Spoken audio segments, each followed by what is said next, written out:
Hello guys, so ngayon may tuturo tayong bagong no, earning apps yung Honeygain. Dito guys, ang kinagandaan dito kasi kusang na nag-earn yung mga Honeygain mo dito sa Ayan, pupunuin nila. Kita nyo tong yung bilog na yan. Yan, mga daming bilog. Ayan, pupunuin nila yan ng Honeygain. Tapos ngayon, pag bago makuha yung 4,000 current balance mo dito, kailangan mo makabuo ng $20 para maka-request payout ka dito.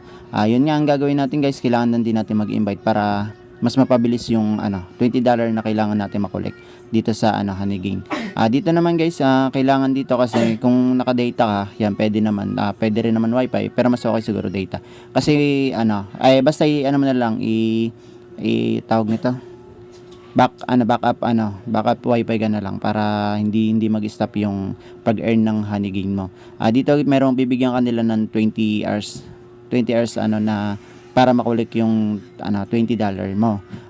Kasi bukas magre-reset ulit yan ng panibago. Dapat mapuno mo to, ma-open mo tong Honeygain na to para makulik mo yung yung 4,000 na bibigay sa na dito sa 4,000 balance mo ngayon. Ngayon today yan kasi magre-reset din yan guys kinabukasan.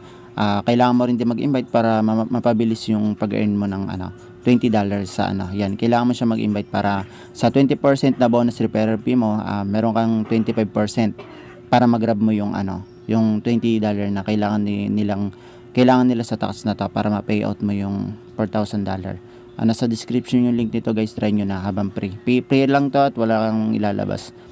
Payout yata dito, pwede mong gamitin yata yung PayPal. Yan, PayPal lang pwede gamitin. Kung wala ka naman PayPal, kung meron kang crypto wallet, yan pwede yan. Basta may wallet ka, Ton wallet, ganyan. Nasa description yung link natin guys, try nyo na lang, wala na mawawala, free lang to. Yan. Pag kasi pag bagong mo dito, pag open mo dito sa may laro na to, meron ka na kagad per dollar kasi sa starting pa lang $3, tapos meron silang bibigay na $1. Kaya meron ka na kagad per dollar.